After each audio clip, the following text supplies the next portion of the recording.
morning, good morning, good morning. It is Thursday, 21st December. We are just a couple days away from Christmas. My name is Mervyn Hanley, and this is THG News Today, and this will be our final reporting of THG News for the year 2023. Of course, we are going to take some time out for Christmas to spend with our families and friends, and also to prepare for the holidays. So let me repeat that, because I know Caribbean people, some of you will run with some story there, I tell you. So let me just say that again.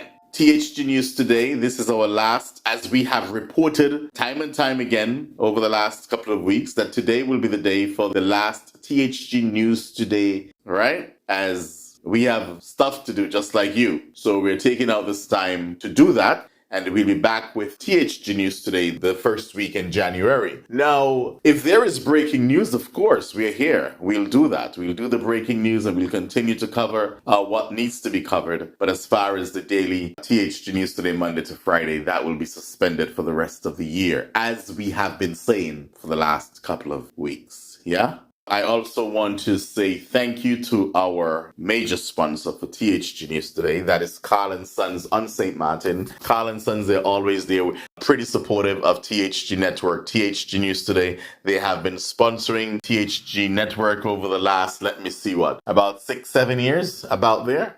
Yes, Carl & Sons always there, and that is why THG Network will always be there for these people. Because they not only support THG News Today, they do a lot of lots and lots of community events, productions, you name it, on the island of St. Martin. And Carl & Sons, they hire a lot of people. I am sure between the location on the Pondville and the location on Colby, they hire a lot of people. I'm thinking about 60, 70 people or more. And Caribbean people, a mixture of Caribbean cultures. And that is what I like about them, because it's not about just being a Dutch national working at Carl & Sons on St. Martin. You go there, you'll meet Jamaican, you meet Hispanic, you'll meet Nevisian, you're going to meet some Kititians, you're going to meet St. Martiners, you're going to meet Antiguans. So we really appreciate the work that Carl & Sons is doing on St. Martin. I think it's about, 30, 40 years, whatever it is. But they have been just doing a superb job in the community. There's none like it. Community-spirited company, Carl & Sons on St. Martin. And we thank them and we honor them today as our proud sponsor. So let us hear from our proud sponsor, Carl & Sons on St. Martin. Carl & Sons has delicious food to fit your lifestyle and go easy on your pockets. Carl & Sons, your number one spot for breads, pastries, cakes, sandwiches, breakfast, and lunch. Check out Carl & Sons today on Pondville and in Coal Bay. The holidays are here, and so is the Christmas ham at Carl & Sons. Get your Christmas ham sandwiches or Johnny cakes this season. Add a choice of cheese or egg, or have all three. You can't go wrong with either one. Follow them on Facebook, and don't forget Fun Miles is your friend at Carl & Sons. Now we begin today's news out of St. Kitts. The Attorney General, the Honorable Garth Wilkin, affirms office's commitment to protecting the public purse. He said they say $5 million. Some of you may say, well, this ain't no money. It's a lot of money, and more to come, I'm sure. But let's hear what the Honorable Garth Wilkin has to say. The Attorney General's Office and Ministry of Justice and Legal Affairs on St. Kitts and Nevis did much to advance the good governance agenda in St. Kitts and Nevis this year. Despite other achievements, the ministry's significant success in 2023 was its dedication to safeguarding the public purse against immoral acts and wastage. This was stated by Attorney General the Honorable Garth Wilkin when he contributed to the 2024 budget debate during a sitting of the National Assembly on December the 18th. Thanks to the diligent work of the staff of the Attorney General's Office, AGO, Attorney General Wilkin said the government was able to save a whopping $5 million EC dollars in its budget for claims against the government. How did we accomplish this, Madam Speaker?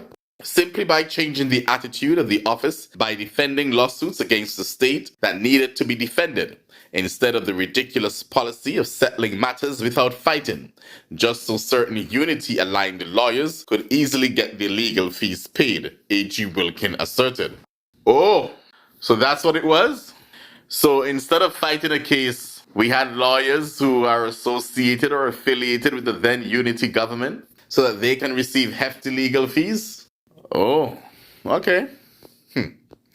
He noted that this considerable amount can now be reassigned and utilized for the betterment of the country and the people by being invested in projects and programs such as the construction of desalination plants, urgent overseas medical care for children, and the construction of smart homes for the most vulnerable.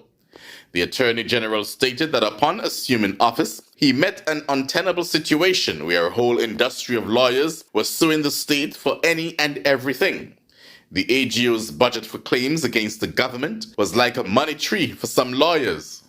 I read these and I get upset, I get upset because poor people always running to ministers and even prime minister to get assistance for a little help, and they're turned down. But here we have the AG reporting that all this money tree for some lawyers just to bring a case against the government, and the government will say, okay, let's settle it with the lawyer, and that's it.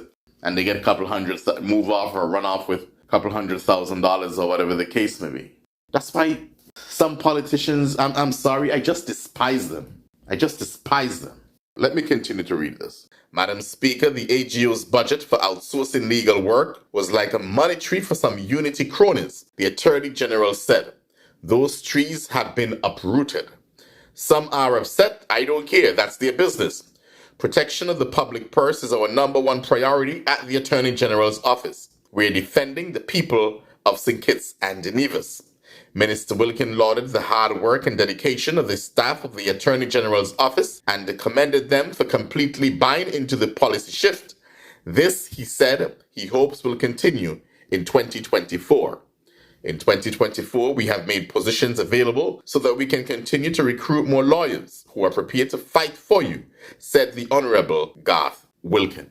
And I have to say this, and let me take my time. It's my final news day for 2023, so bear with me, folks.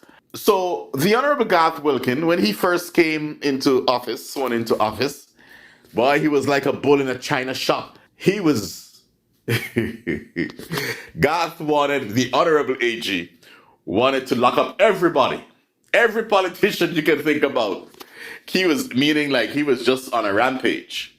But he has settled in his position. Perhaps he still has that intent to bring people to justice, especially public officials. But I believe that he has settled now in his position and he's very focused.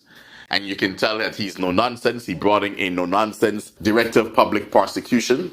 So we can expect a lot from that DPP. He has been saying a lot lately, especially against public officials. And yeah, Garth Wilkin, I think that he has brought many bills to the parliament.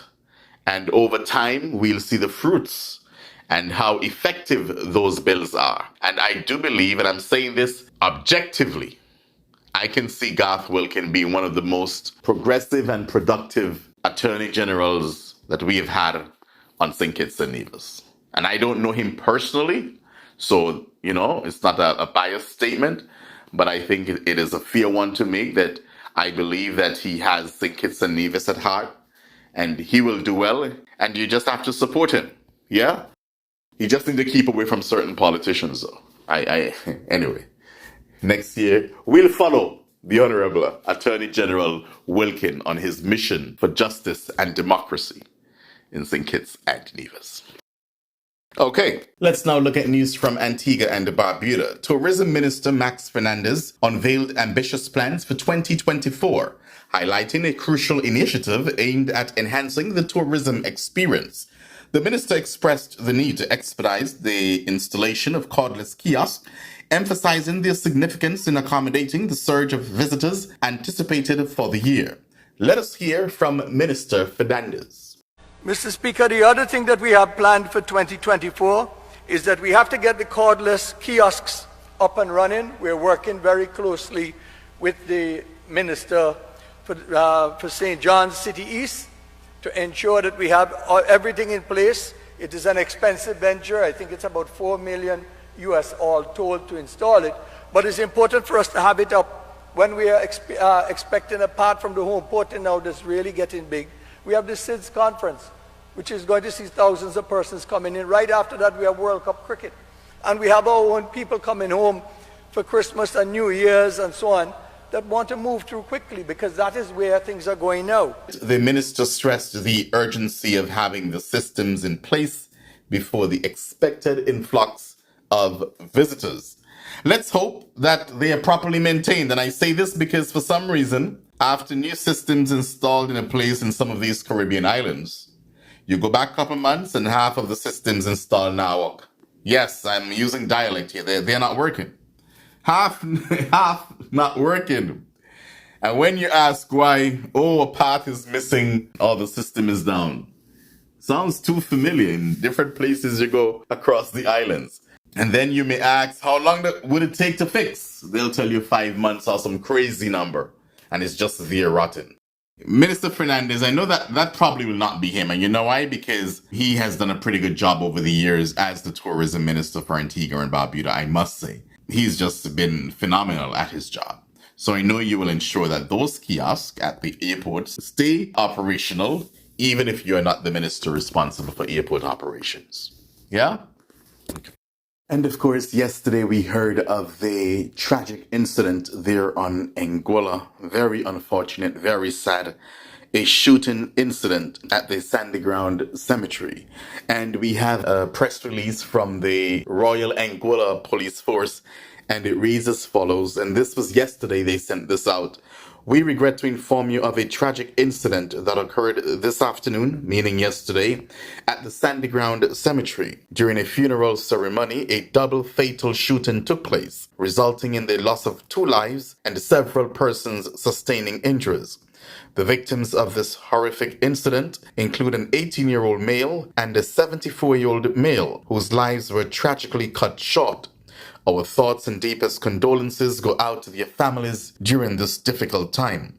In response to this incident, our law enforcement agencies have launched an active investigation to bring those responsible to justice.